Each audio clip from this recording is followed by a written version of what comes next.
Meneja wapi? Sema benchi limevunjwa. Leo nitakutia kibao. Hebu ondoka. Unazungumziaje kufukuzwa kazi kwenu? Unajua ni mchokozi. Sio mchokozi, na tunazungumzia mliteuliwa, leo mmefukuzwa kazi. Unazungumziaje? Kidogo tu meneja. Kidogo tu meneja, ni hali ya kawaida benchi la ufundi kuvunjwa. Neno kidogo meneja, unazungumziaje benchi leo la ufundi kuvunjwa?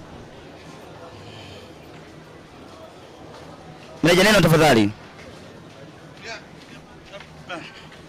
Unajisikiaje meneja? Unajisikiaje meneja kuwa meneja timu ya taifa usikuwa na mafanikio hata kidogo? Wewe una mafanikio? Mafanikio? Mimi sina, nakuuliza wewe, mimi sikuwa benchi la ufundi. Kwenye kazini kwako una mafanikio gani? Mafanikio yangu nayo kama haya na kuhoji wewe, imekuaje umekuwa meneja wa timu ya taifa, huna mafanikio hata kidogo, mmefungwa takribani kila mechi ambayo umecheza. Meneja anafundisha timu au kazi yake ni nini? Kwa hiyo amekosea kukufukuza wewe? Sana. Wala sijafukuzwa.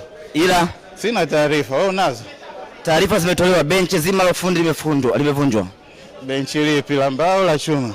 Benchi la ufundi la timu ya taifa ya Tanzania. Lipi, la mbao la chuma? Benchi lenu la timu ya taifa ya Tanzania. Haya. Kama taarifa ndio kwanza unanipa. Mchezo tule. Sawa sawa. Waambie tuko pamoja.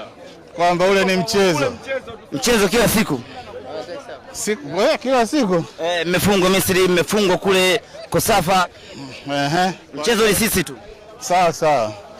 Ni kwamba hatujui kucheza ama nini udhaifu? Hatujui. Poleni sana. Pole nawe. A few moments later.